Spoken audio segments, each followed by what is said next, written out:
Student hello student. Class fifth, chapter number है आपका 20 और हिंदी फर्स्ट।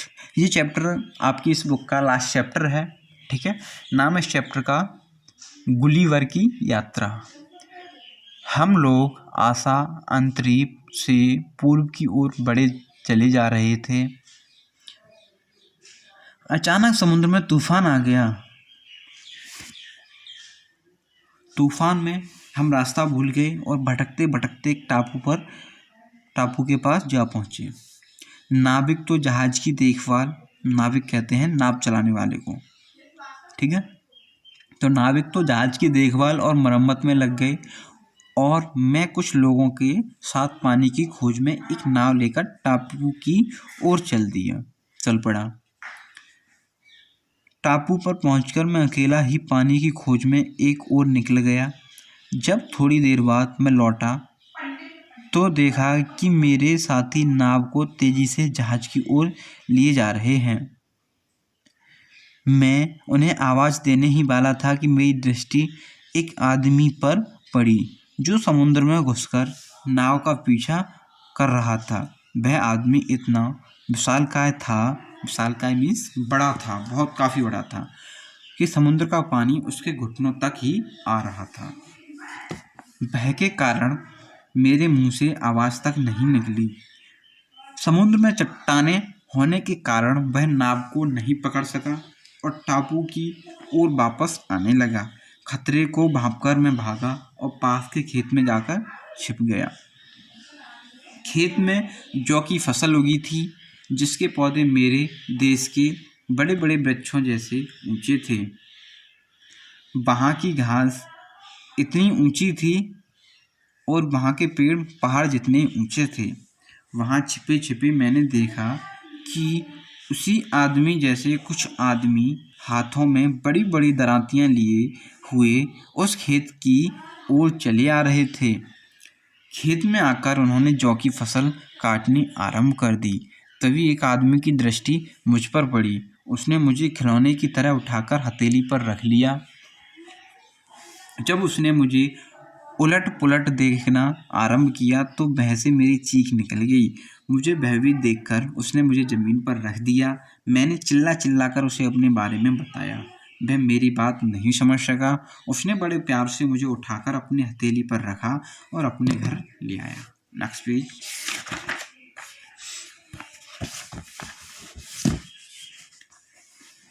घर आकर किसान ने अपनी पत्नी को दिखाने के लिए जैसे ही हथेली आगे बढ़ाई, उसको विशालकाय पत्नी को देखकर मेरे मुंह से चीख निकल गई और मैं उछल पड़ा।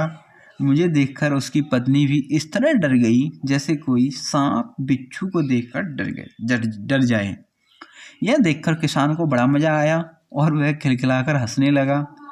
उसकी हंसी सुनकर मुझे ऐसा लगा मानो आंधी चल रही है और बादल गरज रहे हैं। फिर किसान ने मुझे मेज पर रख दिया। मेरा भय थोड़ा दूर हुआ। मैं आंखें फाड़ फाड़ कर चारों ओर देखने लगा। वहाँ हर वस्तु का आकार बहुत बड़ा था। नाद जैसे प्याले, बड़े बड़े थालों जैसी रोटियाँ, शेर शेरनी जैसे कुत्ते बिल्लियाँ। उनका नन्हा शिशु भी मुझसे 4 गुना लंबा चौड़ा था। उन सबके बीच मैं स्वयं को मक्खी मच्छर सा अनुभव कर रहा था। कुछ दिन तक उनके साथ रहते रहते मेरा भय दूर हो गया। उनका आकार अवश्य बड़ा और डरावना था, पर वे भले आदमी थे। किसान की लड़की विशेष रूप से मुझ पर बहुत कृपालु थी। वह मेरे खाने पीने का ख्याल रखती थी। उसी से मैंने वहाँ की भाषा भी सीख ली। कभी कभी मैं मेज़ पर खड़ा होकर किसान और उसके परिवार वालों को तरह तरह के खेल दिखाता।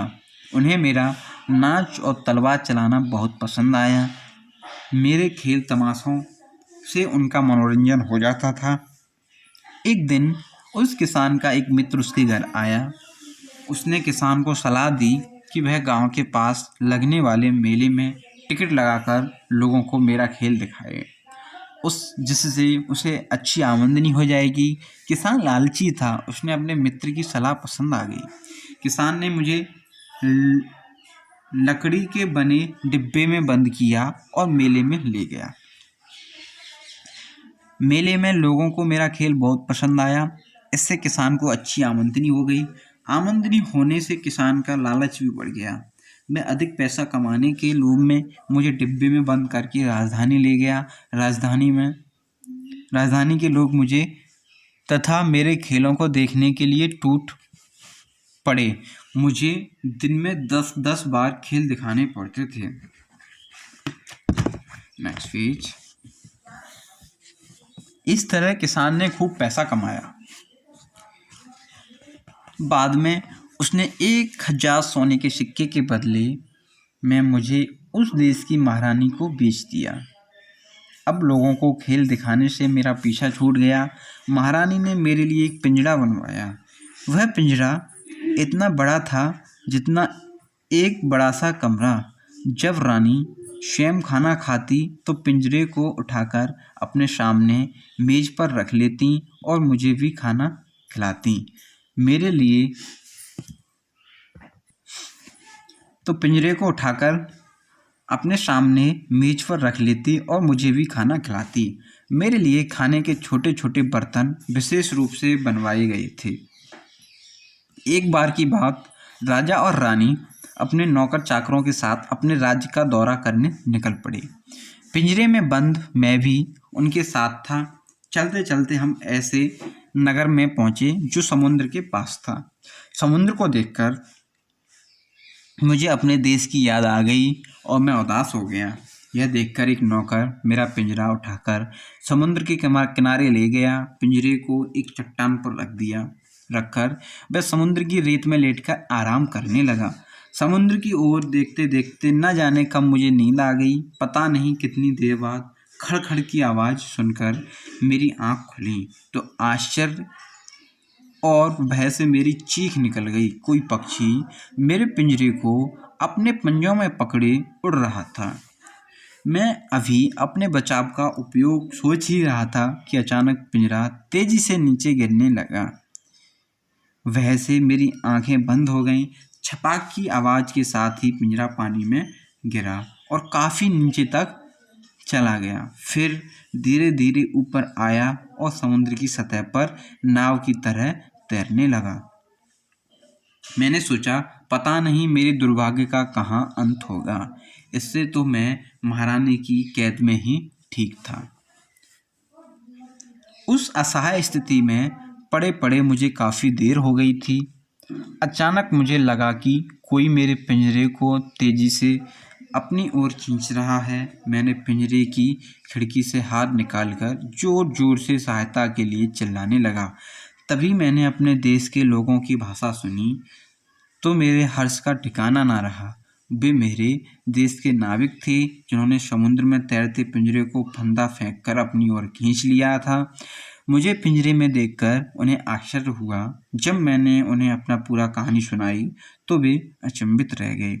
उनके साथ जहाज पर सवार होकर मैं अपने घर लौट आया। मैंने सोचा अब कभी लंबी यात्रा पर नहीं जाऊंगा। ओके स्टूडेंट, ये था आपका लास्ट चैप्टर जिसकी स्टडी हमने कर ली है। ठीक है, तो क्वेश्चन आंसर आपको भेज दिए जाएंगे और इसी के साथ आपका पूरा सिलेबस खत्म होता है। ठीक है।